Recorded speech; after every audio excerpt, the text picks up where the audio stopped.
Hello, everyone. Welcome to Talking Logistics, where we have conversations with thought leaders and newsmakers in the supply chain logistics industry. It's my great pleasure to welcome today's program, Joely Callaway, who's Vice President, Product Management, Customs Content at Descartes, and Brendan McCahill, who's Senior Vice President, Trade Data Content at Descartes also. And today we're going to talk about global trade in the headlines, how to navigate this ever-changing landscape. Now, it seems like you can't go a day without picking up the newspaper and seeing some sort of global trade news in the headlines, whether it's about tariffs, trade agreements, NAFTA, Brexit, and the list goes on. And, it's one thing to kind of read those headlines and those stories in the papers. It's another thing trying to interpret what exactly all this means from a supply chain logistics perspective. Why should supply chain logistics and professionals care about what's happening in this arena? What are the potential impacts? And what action should they take, moving forward in response? Well, those are just some of the questions we're going to address in today's episode. And it's great to have Joely and Brendan here on the program to kind of share their insights and perspectives on this topic, since they're in the front lines of this day in and day out. So Joely and Brendan, welcome to the program. Thank you very much, Adrian. Nice to be with you. Yeah, thank you, Adrian. Happy to be here. Great. Well, great. Well, thank you for being here. Like I just said, global trade is making the headlines, today, day in and day out, especially as it relates to tariffs and free trade agreements. I mean, from your perspective, what are some of the biggest developments that have taken place, over the past few months, or perhaps are still unfolding?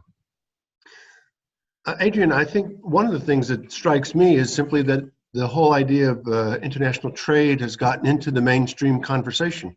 A lot of this has just been something that people see as a container going down an interstate highway, and it's all a bit anonymous. But now we look back, we saw Brexit, and now we see what the repercussions of that are, how they're going to clear cargo at the Irish border, Scottish border, because Northern Ireland doesn't want to leave.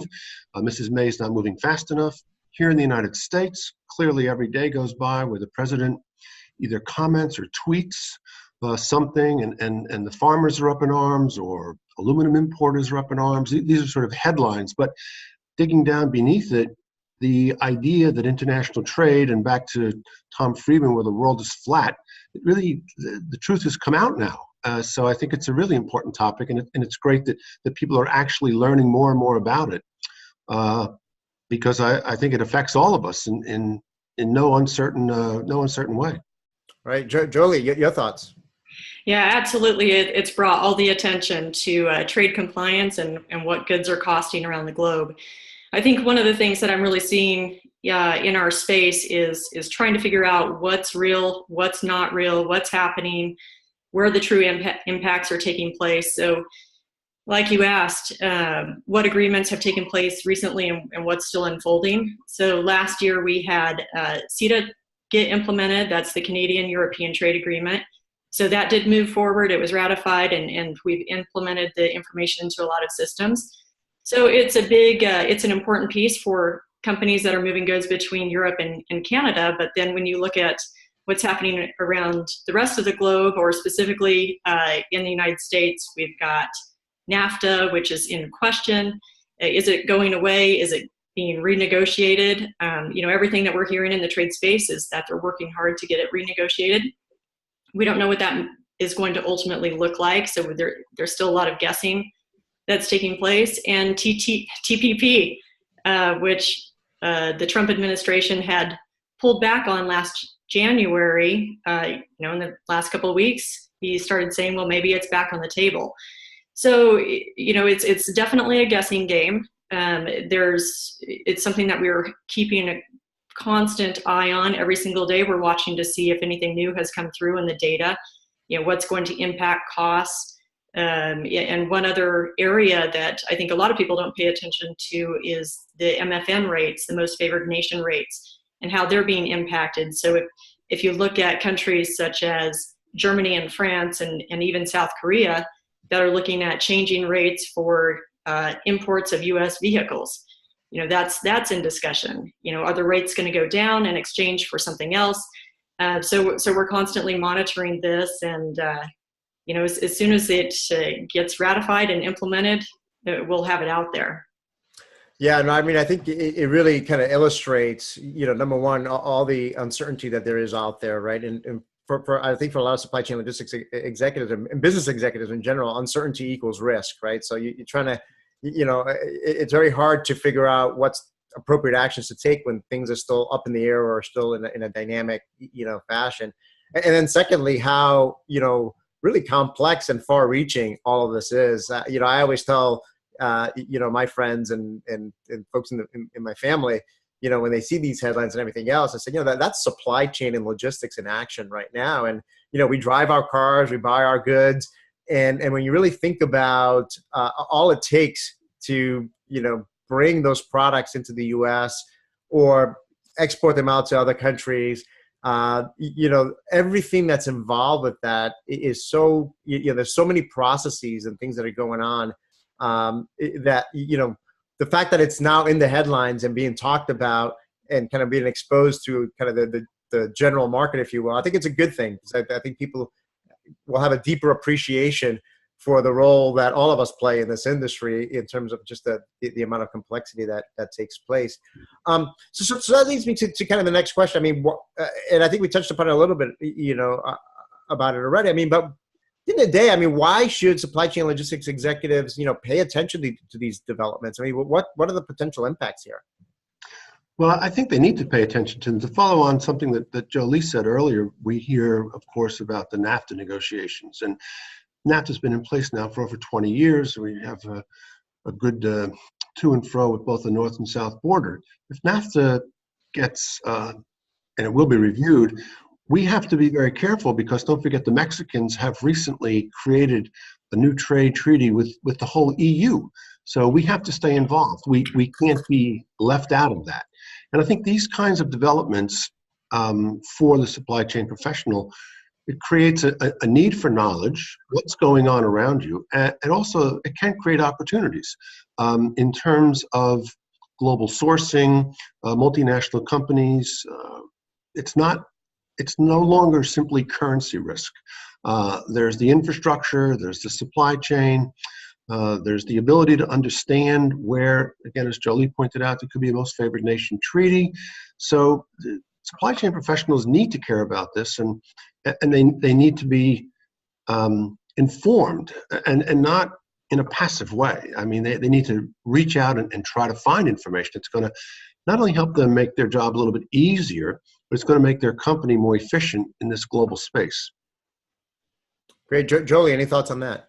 Yeah, just a couple additional points that we're seeing out there is, again, and I think some of this comes with a little bit of confusion that's happening with all the moving parts that are out there, but really understanding which countries are being impacted, really understanding the facts behind it, which countries are potentially being excluded as anti-dumping rates come into play, additional tariffs that are potentially coming out there. What we're seeing out there is a lot of exclusions that are taking place or a lot of delays. Companies also having the ability to file and try and get excluded from some of these additional duty rates. So again, it's a lot to manage. It's a lot to get your arms wrapped around, but really it's important for companies to understand how they are going to directly be impacted so that they understand what their cost basis is. The devil's in the detail on that, as Joely points out, because I think I read that over 7,000 companies here in the United States have already applied to the Department of Commerce for certain exclusions. And to be excluded from, we don't even know what the final game is, but they want their name in the queue that if anything should go a little bit awry, they've already registered. I mean, 7,000, I'm sure medium and small businesses. We think of large businesses, multinational, General Motors, Boeing, but think of all the small business and how many people are employed in that and all the component parts that they need to be importing because perhaps we don't make it here in the United States. So it's extremely important to stay informed on that. Yeah, I hadn't heard about that, but that's a pretty impressive action. So on the one hand, it sounds like some companies are already ahead of the game in terms of really trying to take some mitigating action. But again, I think the funny part is mitigating action against what? Because none of that's still fully defined yet. But I think when I talk to a lot of manufacturers, retailers, just to build on what you just said there before, Joely, in terms of, trying to put a handle on the cost, right? Trying to get an understanding of what, true landed cost is going to be, or the cost of goods are going to be. And that's something that obviously, depending on whatever gets finalized along all these different fronts, that could impact where companies source from, where they manufacture from, how the goods get, flow through the supply chain. And ultimately, they may even decide to rearrange their supply chain networks in response to this. So these are all things that are kind of hanging in the balance, if you will, waiting for some of these things to, resolve themselves, but always with the understanding that, they may resolve themselves for some time, but that it's always going to potentially change, down the road. So I think that's what makes this both challenging and exciting, is that it's a never-ending and ever-changing, landscape here. So let's talk now about the role of technology and global trade content, in helping companies, respond to all of these changes. Let's start with, first from kind of a definition standpoint, because I think a lot of folks hear, the term, global trade content, but they may not necessarily know what it is or what the full breadth of it is. So that's the first question. I mean, what is, global trade content? What kind of information does it include? Well, what we do at Descartes Data Mine is we collect, cleanse, and then commercialize trade data. It's based on either Department of Commerce statistics, which is primarily value-driven, or it's bill of lading and vessel manifest information. So it's actually volume-related, and it allows people in a very simple online tool to essentially see a catalog of buyers and sellers, where the product's coming from, where it's going. You can drill down to a granular level. Is it hazardous, non-hazardous? Is it refrigerated? What's the HS code that applies to that? The HS code is important because then that is something that the custom broker needs to understand what duty, and there's where customs info comes in. So from our perspective at DataMine, it's this kind of, it's almost like an online yellow pages, but it's global trade data, countries that are shipping to and from the world, and their trading partners. We have over 55 nations in our database, and that's not just countries shipping or engaged in trade the United States. They're engaged in trade on a global basis. So it's an online tool to monitor, to become informed, to look at certain trade trends. And it's delivered right to your laptop. So username and password, and you can get in and we collect between 20 and 60 data points from each data source that we have, and they're all filtered. It's all point and click, drag and drop. So it's very, very easy to use. So it sounds like it kind of provides you to put it in my words and paraphrase a little bit. So it's almost like a business intelligence analytics tool to really get an understanding of how different products down to the HTS, the classification level, how those products get in, how much of that and where the flows are, where the imports and exports are taking place from, the volumes of that and so forth. To kind of give, everyone that's involved, all the stakeholders are involved in global trade, some insights in terms of how product moves across the supply chain. That's exactly right, Adrian. I mean, it is really a business intelligence tool.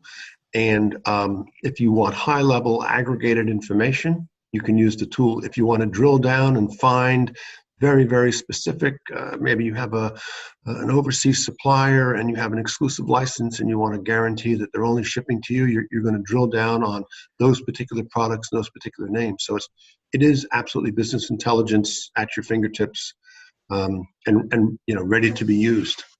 Now, Joely, my understanding is that, looking at the global trade management software for some time, that, part of global trade content is also more on the compliance and kind of the regulatory side of it, right? Yeah, the regulatory side, the day-to-day transactions. So while DataMine does the analytics part of the content we have two content arms within the Descartes solution. So one would be what was from customs info, and the other one denied party screening from MK. But really, those two parts of the business are very similar in the way that we grab government information from around the globe. So we take all the tariff codes, duty rates, tax, sanctions, any type of regulatory information, consolidate it and digitize it so that it can be used within a lot of different types of solutions. But really the point of it is to enable importers and exporters to understand how to move goods across borders. What do they need to understand? What do they need? What steps in the process do they need to take so that their goods don't get stopped at a border and they don't get in trouble by any kind of government? Now, how often, I mean, I know this must change, all the time. I mean, how often does this change, and how do you keep that information updated? Well, from our side, our largest database is the U.S. import and export. The imports we update actually every single day. As soon as the product is entered into commerce in the United States, so the vessel lands, the bills of lading are cleared, we get that directly from U.S. Customs and Border Protection.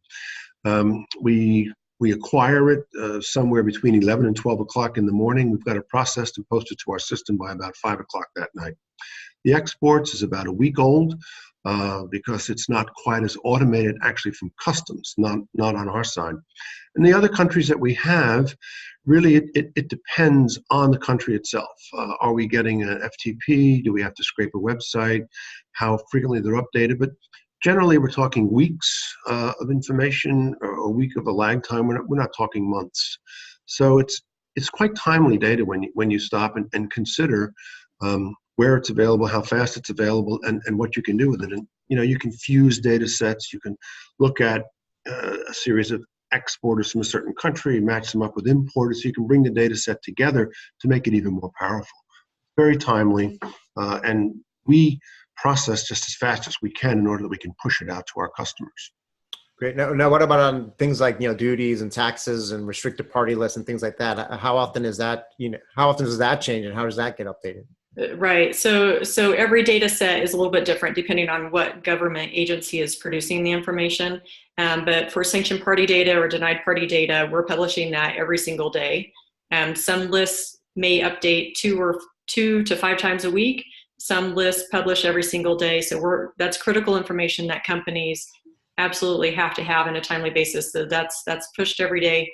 When you're talking, is that pushed electronically, or is that something that is more paper-based that you have to then enter yourself? How does that work? I'm assuming it probably varies across different countries too. It does, and different agencies may publish on paper, on PDFs. We may be receiving it electronically. We also monitor the Federal Register, so sometimes we want a heads up before anything officially gets published, so that we can get information out to organizations as fast as we can. So it's a variety of processes. But then when you look at tariff codes and duty rates, you have, just like Brendan said, you have some countries that publish very frequently, and they tend to change things around more frequently. And so for the EU, we publish a couple times a month. For the US, it may be once a quarter, just depending on what's happening. Right now, we're publishing a little bit more frequently because of everything that's taking place. But then we're monitoring over 175 countries. So you may have a country that really isn't in the major trading lanes around the globe. And so they may publish their tariff schedule a couple times a year. So it definitely varies, and rules and regulations are pretty much on the same process. We have to watch everything daily. Right. Yeah. No, I mean, I think, from my understanding and talking to folks like yourselves and others that are in this industry, I mean, it is quite a task, right, to stay on top of all this data and making sure that it's up to date and as real time as possible, because it does have, implications, right? So if something gets updated today and you're, shipping out product or doing something, tomorrow, and that you're working off of old data, there could be some, negative implications there by not having the most up-to-date, information. So let's talk a little bit about now, so you've got all the data, this information is straight content. I mean, how does that actually, get put to use? How do companies use this data? I mean, what type of applications or processes leverage trade, global trade content? Well, from the information side, in terms of the shippers, the receivers, who's shipping what to whom and from where, I think we look at that in terms of different market segments or different applications. For example, large carriers, global carriers, or even non-vessel operating common carriers use the data to assess their market share. They might be looking at the port pairs and use the data to assess a yield management. They could bring it internally in a proprietary data set in their own. They could link it up with other information. They can do service contract reconciliations, things like that. We actually have some government agencies that buy our data because of the way that we've cleansed it and commercialized it. It fits for them. They could be some enforcement areas where the data is very good because it's easy to use. Can be downloaded, can be filtered. Large manufacturers use the data simply to look at supply chain. I'm bringing in a product from country A. I get a competitive view. One of my competitors is bringing the same product from company B, country B. I wonder why that is. Is there a duty issue here? Well, then I turn to CI and I look at that. So I think it clearly depends on the market vertical, but the truth is the application for this, even counterfeit goods, on the bills of lading, there's a shipper, the receiver, the notify party. If you're a known receiver and you have an office in, I don't know, Cincinnati, and you notice the notify party is suddenly in Paterson, New Jersey, could there be some counterfeiting? So there's a lot that you need to understand the data, and you need to use the data. The good thing is, as you pointed out earlier, that the data is very dynamic. It changes. But luckily, from our side as providers to the trade, our staff members have not changed so dynamically. We have very long tenured staff members who understand exactly what they're looking at and the importance of getting it right? Collect it once, collect it right, and then parse it into these different applications. So there really is there's a broad field of applications where the data fits and brings value. As you said earlier, it's a business intelligence tool. Okay, Joely, your thoughts and perspective on how this data companies use this global trade content data? Yeah, I would say that anybody that's moving goods across borders is the type of company that is integrating this type of data. So that may be a large manufacturer that's using a Descartes solution to monitor the compliance of an item. It may be a large company that's using an ERP system such as an SAP GTS or Oracle GTM or Livingston, and then we have a lot of mid-tier clients that have built their own proprietary trade management systems, and they just need data feeds going in and out of these. So I would just say that anybody that's moving goods across borders is typically using some type of solution, whether it be an API simple solution or a more complex compliance solution. And probably one of the hottest areas out there is in the e-commerce space, and the duty and tax data and sanction party data being loaded directly into those shopping carts. Who's buying the goods and showing them what the duty and tax rates are so that goods don't get returned. Once they land in another country and somebody refuses it, it's really hard and expensive to get those products back. No, absolutely. And I know that, cross-border e-commerce is one of the fastest growing, segments of the industry. Absolutely. And historically, one of the, limiting factors in that growth was the fact that, to your point, sometimes people order something even from, somebody in the U.S. ordering something from Canada, then they would show up and says, "Oh, you owe another $30 in, in duties and taxes," and to say, "No, I'm not gonna pay for that," right? And it gets sent back, right? So being able to understand the true landed costs at the point of sale, right, and within the e-commerce websites, and needing to integrate this type of data and information as part of that, I think is one of the big growth areas, as well as what you talked about. I mean, a lot of the global trade management solutions. When I've written about global trade management, I say it's beyond software, right? There's the software aspect of it that helps you automate and streamline the process. But what's powering those processes is the trade content data that you need to have, right, to make those solutions useful. Right. And one other thought that goes with that is a lot of companies are using the data and information just to analyze their supply chain. Where are they taking advantage of trade agreements? Where are they missing it? If they're leaving a lot of money on the table, is it worth them doing all the filings? So the information is really key for them to make or break some of their profit levels. No, absolutely. Yeah. So I see that as well, particularly with, supply chain network design, engagements where people are trying to figure out, where should we source from? Should we source from different countries differently, or where should we put a manufacturing site? Ultimately you need to bring this data in there to have a, as informed an analysis as possible. So I guess that kind of leads us to the kind of next question. I mean, ultimately, what's the business value of these solutions? I mean, how do I, if I'm talking to the CEO, the CFO of my company, how do I make the case for these types of solutions? Well, I think from the data side, the value of this in the C-suite is very apparent. To be honest with you, I mean, we are dealing on a day-to-day basis with a logistics manager or vice president of distribution, and he's got to be informed and make these recommendations. Be informed about the things that you just talked about, Adrian. Well, what nation should I be looking at in order to buy more of this content, or what nation seems to need our products? Where can I export? How much is it going to cost me to export there? And these kinds of tactical decisions, or the information gathering to weigh those tactical decisions, needs to be done, I believe, by people that are using our data and can collate that and then can push that up into the C-suite for the CFO or the CEO to chart that right strategy, so that the company is, particularly as a multinational, the company is completely informed and plugged into what's going on a global basis. So the value proposition, I think, to the CFO and the CEO is, it's good, valuable information that's giving me an insight that I wouldn't necessarily have. It's at the fingertips of the people to whom I've delegated these responsibilities, my supply chain experts, my warehouse people. B, if I had to go out and gather this by myself, it would take how many extra people and how long? And C, here I'm looking at it every day. I'm looking at yesterday's information about imports to the United States.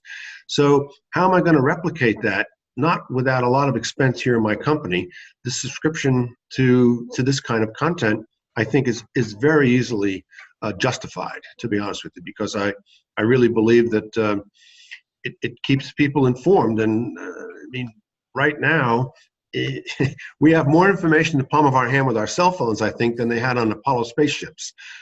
So that's the environment that we live in, right? I mean, big data's got to be available, but it has to be available not only quickly, but it's got to be actionable, and it's got to prove its worth. And I really think that the trade data proves its worth. Great point. Joely, anything to add to that? Just a couple things. I think one thing that comes to mind is I've heard for years from trade compliance people that they never get the attention from the corporate execs on how important their piece of the puzzle is in making sure that they stay in compliance.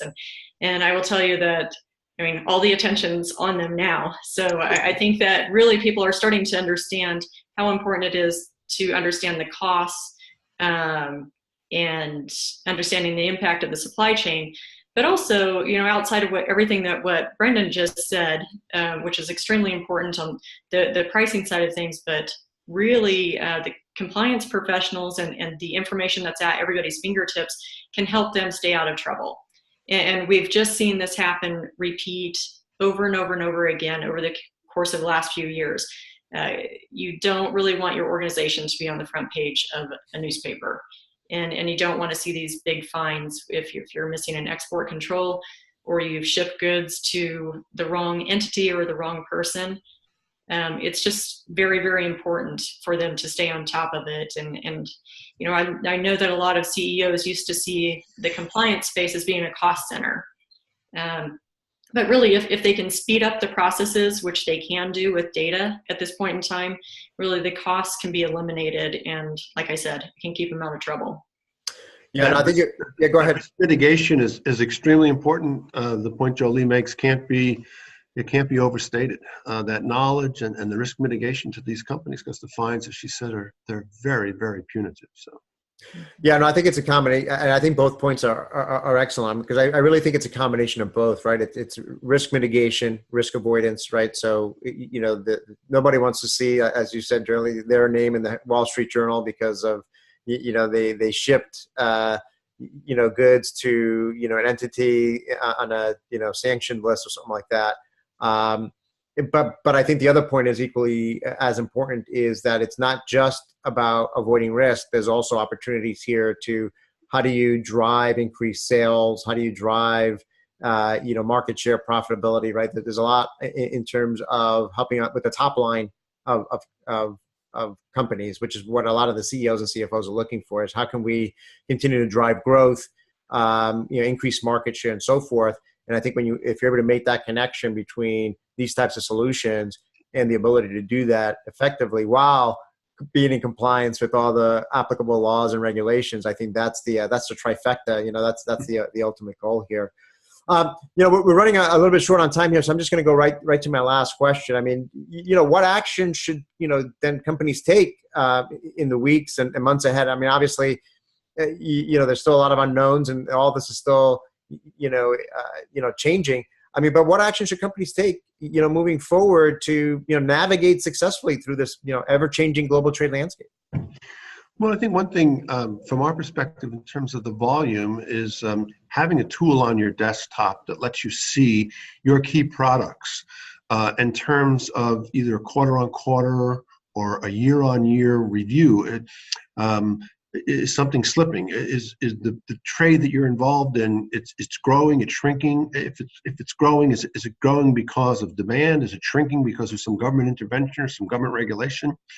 So I think there's that analytic that's very important. I think simply the fact that you need this information, it's not really available in a library because it's a compilation of so many. It's a catalog. It's so I think customers really need this, and I hope that anybody who's subscribing or watching this, Adrian, would consider that, because as you said earlier, it's the opportunities, it's the risk mitigation, it's just the importance of international trade to all of our economies, and as a business leader, it's your obligation to stay informed, and using these tools that we can provide will help you gather that information that you really need. That's what I think is important.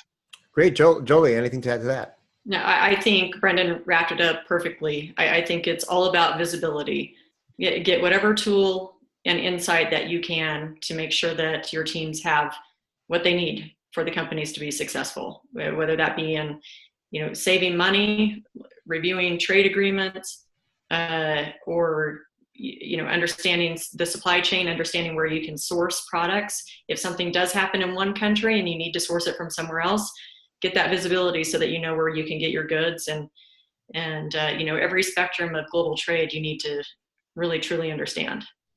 Great. Yeah, it ultimately boils down to having the ability to make smarter decisions faster. I mean, that's what you constantly hear over the past few years with regards to business intelligence, analytics, and just everything involving supply chain logistics now is really under that umbrella in terms of the more timely, accurate, complete information you have and insights that you have, the better you're going to be to make smarter, more informed decisions, and ultimately, if you're able to make those decisions and the right decisions faster than your competition, that's what's going to help you to move ahead. Well, like I always say, at the end of all our programs, we always just manage just to scratch the surface on these topics, but and especially a topic like global trade, which, we could probably spend 2 days and have a full conference on everything that's happening right now. But I think, we managed to hit some of the key trends that are, happening in the industry today and provide some great insights and advice in terms of how to, move forward. So, Brendan, Joely, thank you both for making the time to be with us today. Thank you also, Adrian. Very much appreciate the opportunity to share some of these thoughts with you and your audience. Yeah, thank you very much. Great. I want to thank those of you that joined us. If you're watching this episode on demand at the Descartes website or on Talking Logistics, and you've got a question for Brendan or Joely, and you can post it there, and I'm sure that they'll be more than happy to respond via that medium. So again, thank you all for watching, and look forward to seeing you in a future episode of Talking Logistics. Have a great day.